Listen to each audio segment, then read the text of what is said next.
Banner, we're trapped in this bar. We need to escape through the sewers. But happy hour starts in like 10 minutes. Okay, how about we do this? We each get 2 more drinks, shoot the stormtroopers, then we tap out. Deal? Deal.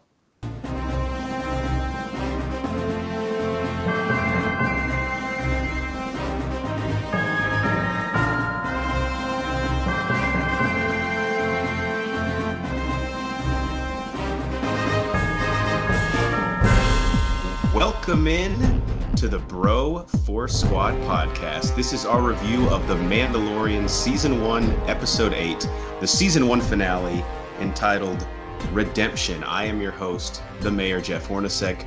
Joining me are the Mad Scientist, Brian Banner, and the American hero, Nate Thurman, to review this TV episode, as we do all of our TV episodes, on the 4 Bro Force Squad criteria, which is the acting, the story, our favorite scene, and then any theories or questions that we have going forward. So let's just dive right into it. Acting and cast. Nate, we'll go to you first. Obviously, all returners, kind of like the dream team, so to speak, of the entire season. How do you think they closed out the very first season? I thought they closed it out really well. I mean, all the returning cast was great. Mando was great. But the people, well, I'm saying the people who stuck out to me, one of the ones that I really enjoyed was the IG unit, actually.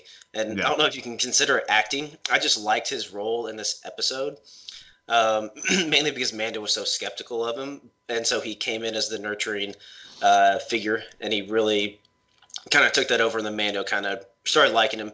And obviously throughout the episode, he makes huge sacrifices that we'll probably get to here shortly. But I really like the IG units. His dialogue and everything. I know it's not considered acting probably because it's just monotone and everything, but I really liked him. And then Giancarlo Esposito, even though, I mean, he had more interaction in this episode than the last one, but I just like him in general as an actor. I think he does great in any role I've seen.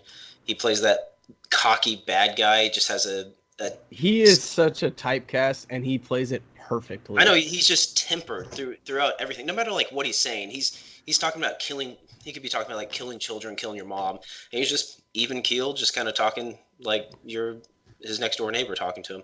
He did a really great job. He had a cool scene in this because that line where he's like, "Villains are never this honest." He's like, "Oh, you absolutely shouldn't trust me. Like, but right now, I actually need something from you, so I won't fucking kill you."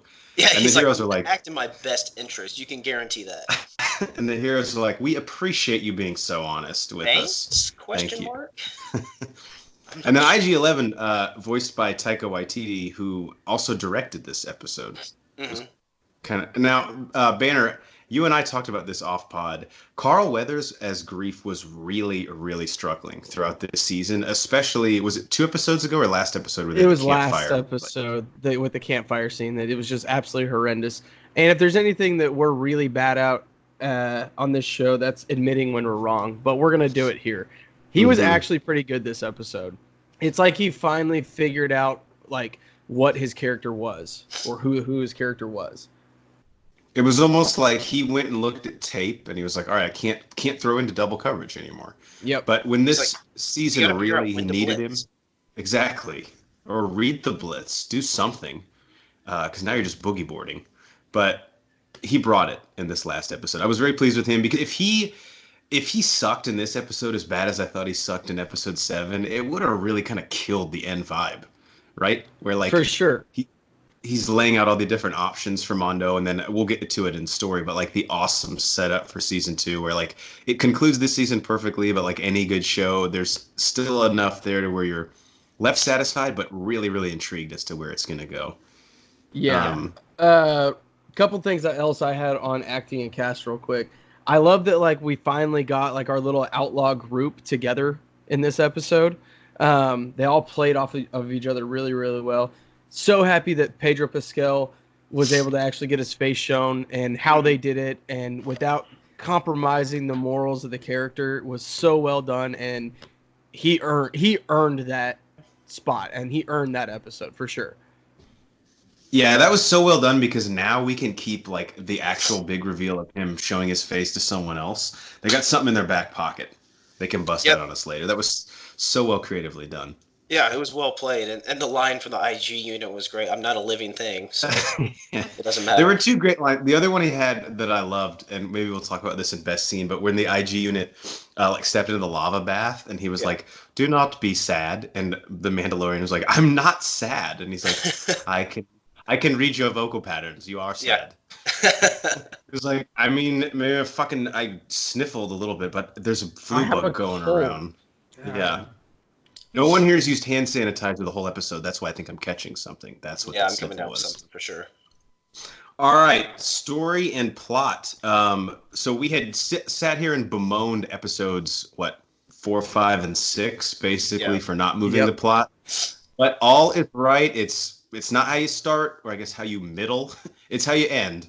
And the narrative really, really picked up the last 2 episodes. The plot synopsis, according to IMDb: the Mandalorian comes face to face with an unexpected enemy, and then a brief recap. So it starts where the last episode left off. The team is basically hunkered down in that bar. IG-11 saves Baby Yoda and effectively them. Mondo learns that the guild has fled and discovers that Baby Yoda is basically now his responsibility as a foundling who he must take home. And then, of course, we have IG-11's sacrifice and Moff Gideon seemingly alive, and we can get into the implications of that. But Banner first, story and plot. I mean, as we said earlier, all good finales have to do something where you don't feel like they're just going to keep pushing things off. Where they actually give you resolution, and I feel like we got that here.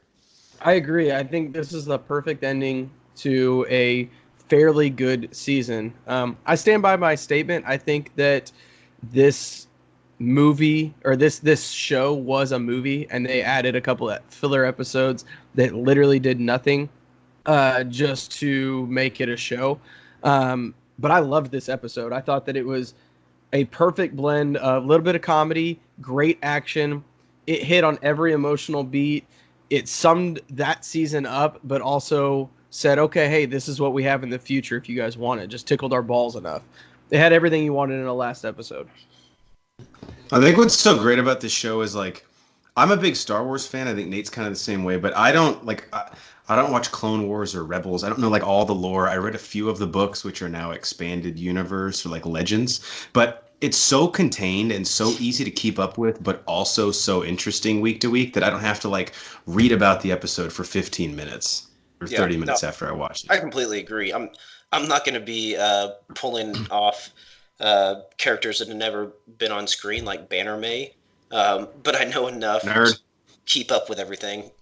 And like you're saying, I think that is one of the appeals of the show, and that was probably one of their main goals in this, as like one of their first big Disney Plus original series. They wanted it to have a good reception, so they wanted to make it easy to follow. Miss Thurman has been watching it right along with me. Obviously, a huge Baby Yoda advocate. Right. But she, even outside of that, I still think she's enjoying the episodes, enjoying the show, and she's keeping up with it, which is something she has been disinterested in other Star Wars movies. The memes alone, I think, That are a that can huge win. come back for more just the memes. I know. I First saw season. someone the other day who was like, why the fuck did Lucasfilm release the finale, like set up the Mandalorian to where the season finale would be like a week and a half after Rise of Skywalker? Yeah. And I mean, I think they knew that Rise of Skywalker was going to be a little bit polarizing with fans, and this was basically a safe bet. Hmm. Like, no matter what it is, people can get a palate cleanser, and Star Wars fans can chill out because they're going to be happy with how this ends. So Yeah. let's release it a week after, and if they're both positive, then fuck yeah. If the Rise of Skywalker gets a negative response, then this will at least kind of mull that over, smooth that over. Oh, absolutely. And yeah, I mean, just going along with what Banner was saying, the story for this, it was a great wrap up to a season. Um, it didn't really leave you on a cliffhanger per se because you kind of know what the journey looks like going forward. But knowing what the journey is, him trying to reunite Baby Yoda with his species or trying to find his home or a home for him, it gets your brain going on so many different theories and so many different possibilities that gets you pretty excited for the next season. So, Banner, did you ever see Westworld season 2? I did not. I couldn't make it. Okay, well, what I did, so this Mandalorian, I think, ended perfectly because I'm satisfied, but there's really nothing they can do in season 2 with the narrative threads that they still have out there that would fuck up season 1. Mm-hmm. Now, with Westworld, I was satisfied with how Westworld season 1 ended, but I could see what they left hanging for season 2, and I said, if I watch season 2 and don't like it, it's going to fuck up season 1. So I never watched season 2, and now in my mind, Westworld season 1 is like one of the best seasons of television ever. Oh, you haven't seen season 2? I haven't. Oh, wow. And so am I right or wrong in thinking that it could ruin season 1? Because this show, I think, is safe from that. I don't think anything they do in season 2 would put them left on the table. Now I'm torn because do I tell you the truth or do I try and get you to watch the season? I think you just did. Yeah, unfortunately. If those are opposing ideals, then we've already fucked. Yeah. But in a sick way, that makes me more interested to watch it. But I think this show's in good hands. Like like you said, Nate, the main plot thread of season 2, which is finding Baby Yoda a home, whether that be, we can talk about whether that's with the Jedi or whether that's with his own species. No matter how that goes, it won't fuck up season 1 because the way season 1 ended, I was very satisfied with. Yeah, exactly. Now he's a guild. Depending on what they do, they can really fuck up season 2, though. Right. I mean, that's always possible. I'm really nervous about that. Well, let's move on to best scene. I'll go first, and hopefully I don't take anyone else's from them. But it was the IG-11 sacrifice in the lava. I wrote down that it was like an I am Groot moment. Or really, though, it looked like the Terminator 2 sacrifice in the lava. But that whole scene, that whole dialogue, and then him walking out and like the way the stormtroopers look at him before he self-destructs, I thought was like oddly humorous and like a should I be laughing at this way? And then it was such a good feel-good moment. It really was. And the way it was set up, like you had enough time to digest what was happening. You kind of knew it was coming. I guess kind of ever since Quill brought him back as like the nurse droid, I was like, all right, well, if he needs to, this guy's going to put his quote unquote life on the line for them. And then I have an honorable mention, but I think it might be Nate's best scene. So I won't say it right now. Nate, what was your best scene? Oh, no, the honorable mention I don't think is going to be my best one, but okay. I'll preface that with saying that there were a ton to choose from in this episode, and it was tough to choose because there's so many, and so many of them accomplished different things in this episode too. Like you'd have some that had a lot of comedic relief, comedic value in them. Then you had a ton that actually progressed the plot. You had a ton that progressed some of the character arcs in the episode in the season. But mine was probably when IG-11 comes blazing in on the speeder and just starts cleaning house. And how good was he at moving Baby Yoda to like the back of him? Yeah, he had Baby Yoda strapped to him like it was his own kid, and then he like flipped around and keeps like killing all the stormtroopers. And Baby Yoda just has like a juice box. He's like, "What's happening out there?" Yeah, he's struggling getting the straw in his Capri Sun. He's like, "I need help." Yeah, he's got real problems. We've all been there. But that whole scene was great because it kind of moved his narrative of caring for Baby Yoda and showing that the reprogramming that Nick Nolte's character actually did work. And then it also helped the three who were trapped in the building kind of break out and really have some help as far as escaping from that room. So I really like that one. I think the honorable mention was going to be the opening scene from Jeff with stormtroopers, which was great. The Jason Sudeikis cameo, hilarious. We never have gotten to see that with stormtroopers. And then just the cherry on top, them not being able to shoot anything or hit anything. So funny. Yeah, I mean, the way they shake the gun like there was something wrong with it, like, whatever. That's the second time they paid homage to stormtroopers being shitty shots. Taika Waititi just has this ability to find this self-referential humor in everything. He's done it with Thor. He did it with Hitler and Jojo Rabbit. And now he takes, like, you could tell he has a love of Star Wars and an appreciation of it, but then being able to, like, show us that and make humor derived from it was perfect. Yeah. Banner, how about you? Those were actually best scenes 1, 2, and 3. We already talked about them. I think I would echo Thurman, and I like the opening scene because they set a tone. And they picked up right after, right where they picked up or left off of the last episode, which was cool.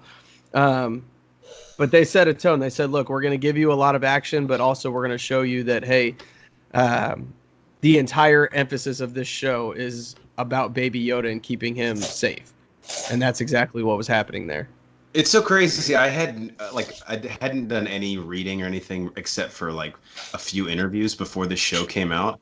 I had no idea Baby Yoda was even going to be in it at all, let alone now like the pop culture phenomenon or really like the focal point of where this is going in season 2. I read or I heard a statistic that so they didn't make any merchandising before it came out because they wanted to keep the fact that a Baby Yoda was going to be in it secret, and they lost out on it was like billions of dollars. It was like $2.3 billion in merchandise for not being prepared when the show dropped. And they barely made Christmas. I know Mrs. Thurman got some Baby Yoda socks, but as far as the bulk of it, you have to wait until May to get like the official Baby Yoda stuffed animal.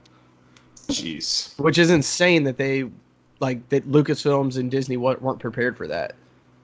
Yeah, Instagram ads work. That's where I found the Baby Yoda socks. IG11 I think stands for Instagram 11, so he's well aware. Yeah. He's all over that. He's on the gram. All right, on to theories and questions. Who wants to go first? I got a couple. I'll go first. I've got a lot of questions here. All right, so, and this is gonna make it sound like I hated the show and the series, which I didn't. I'm just really confused by these semi-major points. So can anybody just like use the Force without being trained? I'm having a hard time wrapping my head around the Sith had all these temples and they had the Jedi temple, obviously in the prequels, to teach younglings how to use the Force. And then now all of a sudden we have this Baby Yoda, and even really Luke and Rey to an extent in the movies can just like snap their fingers and all of a sudden know how to stop shit. I'm going to give you an answer that's going to sound like I'm joking, but I'm not. And it has to do with your midichlorian count. Like even in Phantom Menace, we see that Qui-Gon recognizes Anakin's reflexes are a result of his midichlorian count. And I would venture to say that Baby Yoda genetically has a high midichlorian count. And now that I won't spoil it, but your reference from The Force Awakens ties into that as well. Yeah, definitely does. So cool, got that. But again, people hate that answer, so it's not like people hate midichlorians, understandably. But yeah, I mean it is what it is. That actually makes a lot of sense in a nerd way. Yeah, but there could be exceptions. I don't know. No. Next question: what exactly is his syndicate? Like, I thought it was going to be like a Baby Yoda face, but it wasn't. So I was really confused. Like, what or was that thing a thing? Wait, what? Kind of. So, like you mean like the symbol of his? Yeah, like his little symbol when she goes, "You earn your syndicate," and like gave him that thing. Yeah, so him and Baby Yoda are like a 2-man guild now, right? That's their branding. Like Jordan Brand is one, Nike, Adidas, and then it's like whatever they are. Yeah. Mondo, Baby Yoda. Something like that. Is that what's on the necklace Baby Yoda has too? I think so, yeah. I love him keep the necklace. Next episode, we'll see Baby Yoda like doing pull-ups in a wife beater with that necklace on. It's like, oh, he likes to wear it around the ship. All right, I see. I see you doing work. He has like 2 dumbbells that he just sets in the corner, and then whenever they're in hyperdrive, he goes and picks them up. The only other like real question I had is what the fuck was that R2 unit that had like legs and arms at the end? That was funny. I thought that was the dumbest thing. You did? I thought that was kind of interesting. There's so many different types of R2 units now. I mean, like obviously that it's kind of inconsistent continuity. What Lucas ended up showing us that R2 could do in the prequels doesn't really tie into like how many times could he have used a jetpack in the original trilogy? He didn't. Yeah. I don't know. I just thought it was interesting. He was like a gondola rower with his long legs. Okay, so one question I have: the very end of is it episode 4 when they're on Tatooine? I think it's 5. 5 sounds right. Okay, so at the end of that episode, obviously the person's foot who walks up to Ming-Na Wen, was that Moff Gideon? Because they have not explicitly said, or is that still something that's hanging out there for season 2? That's still hanging out there for season 2. I think we have all made the assumption that is Moff Gideon, but it hasn't officially been confirmed. Yeah, I think most people, like myself, are just assuming it was him, but I mean, that'd be pretty cool if they had another reveal. So, but we don't know for sure. If that was him, I still don't know like exactly what he was doing there. Like, what did that have to do with anything else? Unless he was just like tracking the Mandalorian and Cara Dune, which maybe he was. I don't know. I don't know. I guess so. Was Baby Yoda there? Was he tracking Baby Yoda? He had left Baby Yoda with that weird frizzy-haired chick. Yes, that's right. Because I was like, I don't think Baby Yoda was with them at the time. So, he must have been just tracking. Who was the assassin you said? Cara Dune wasn't with him. It was that other dude, the horrible actor. The fuck was his name? Dylan? He's such a Dylan. No, Dylan's a beta at University of Georgia. It's a different guy. Yeah. But I'm sure he was going after the assassin because that's who that guy was going after. Right. That makes sense. But yeah, we don't know if that was Moff Gideon or not. Another question, and this is probably one of the biggest ones out there for season 2. So he's told from the armory chick that he needs to, his foundling and Baby Yoda, he needs to reunite with his people. Does that mean Baby Yoda's species, or does that mean the Jedi? Like, could we see Luke, or maybe even like an infant Kylo Ren in season 2? Younger Luke, obviously. Yeah, I think what they're saying in that is trying to reunite him with his species, but that brings me into one of my questions or theories is that we will find Luke at some point next season, in an attempt to find the Yoda species. But I think that's basically what they were getting at.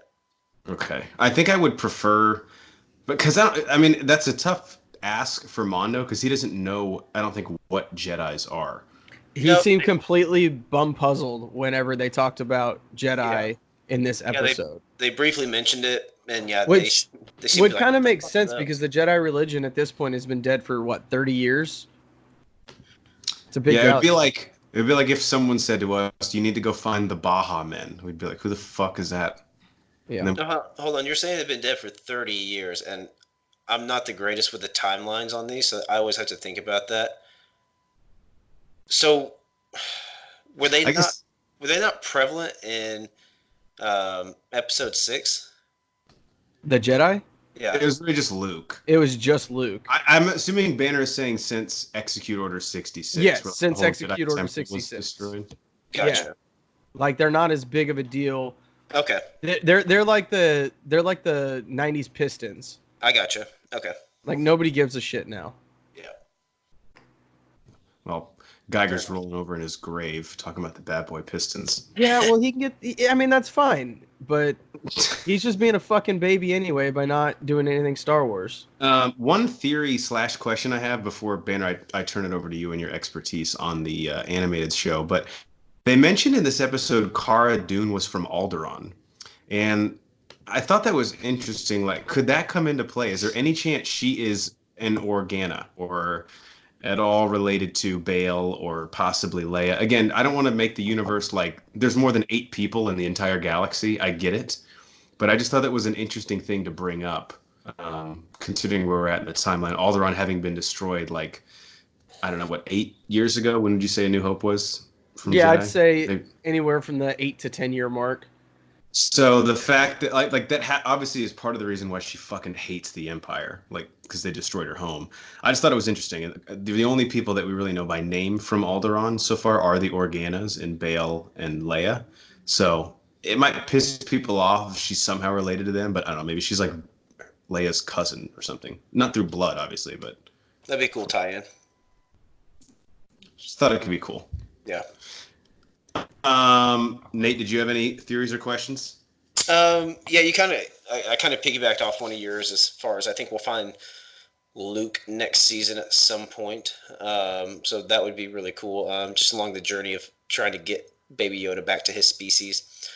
I'm really hoping that we may actually find out what the Yoda species is. Yeah. I don't know if they'd want to reveal it in The Mandalorian. I feel like that would be a bigger reveal for one of the movies. I know Banner's over here shaking his head, so I don't know if he's agreeing after the thought. I mean, they might think that, but listen up, Kathleen Kennedy. People like this shit way more than any of the best, 4 Star Wars movies. Yeah. All right. Yeah. As far as finding out a Baby Yoda or a Yoda planet or the species or whatever, would I like it in the end? Probably, but I don't want it. It's just like the Han Solo argument that I've had for years. Part of the allure of Yoda and his species and what it is we know nothing about it.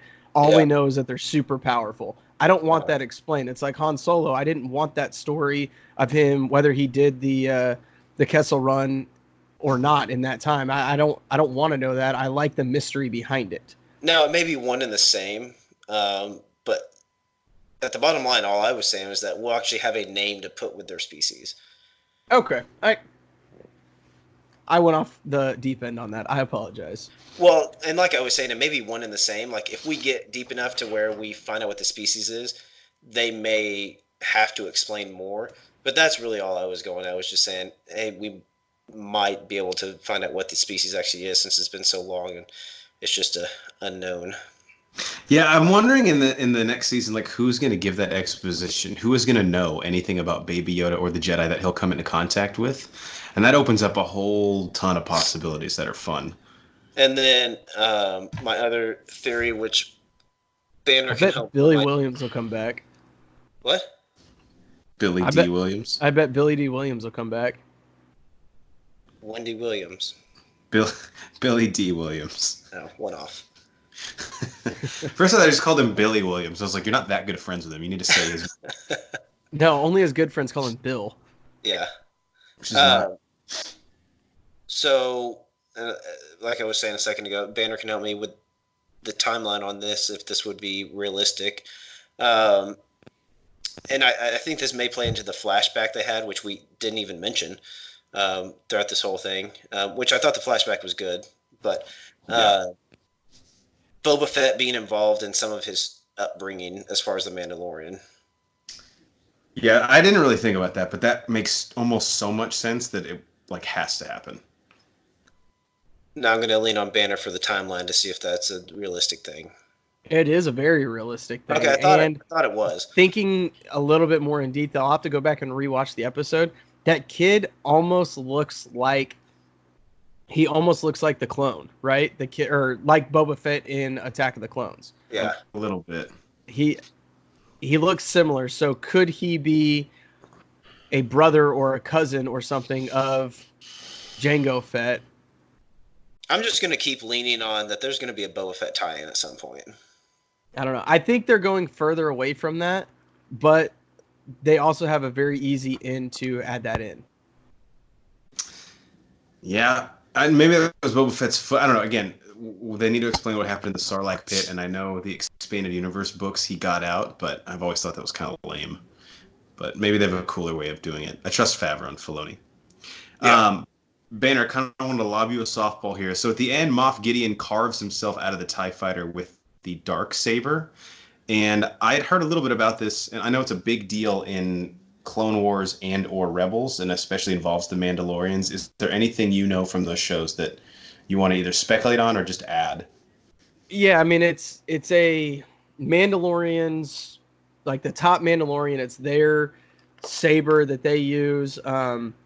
There's only ever been one Jedi that was a Mandalorian, and they let him use the dark saber rather than a lightsaber. And then they kept it, and it got stolen, and there's a whole big lore on it. But at the end of the day, you have to be a badass Mandalorian to have one of those. So that leads us straight into a whole nother avenue that we really didn't even talk about. Moff Gideon. Was he a Mandalorian, or is he a Mandalorian that's got bad tendencies, or did he kill all the Mandalorians in the what they call it, the Purge, right, and stole it? How did he end up with that dark saber? Did he buy it on eBay? I mean, we know that's not prime shipping. Yeah, I was in a bidding war with Saber King 85 and had to go on the buy now.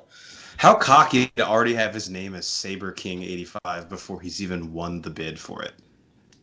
He's a collector. He's already got a few under the belt. Oh, that's true. Damn. Yeah. But that's a good point. I'm glad you brought that up, Horns, because I'm excited to get more of a storyline on Moff Gideon, because with you guys bringing up the Darksaber and all that, I feel like there's a ton of background that's going to be really interesting. And since they made a point of showing he's alive, I feel like that's going to be a big storyline in season 2. And to me, as far as like stories they could do with the Empire, this is an intriguing time for me as a fan, because seemingly, Palpatine's out of the picture, Vader's gone, so it's kind of like a rat race now for power and resources that they have left. I think there's a ton of cool storylines you could do with that. Like Moff Gideon's thinking, if I get Baby Yoda, that catapults me to the top of candidates to start running this thing. Yeah. Yep. It's pretty exciting stuff. All right. Anything you guys want to add before we let the people go for the season 1 finale of The Mandalorian?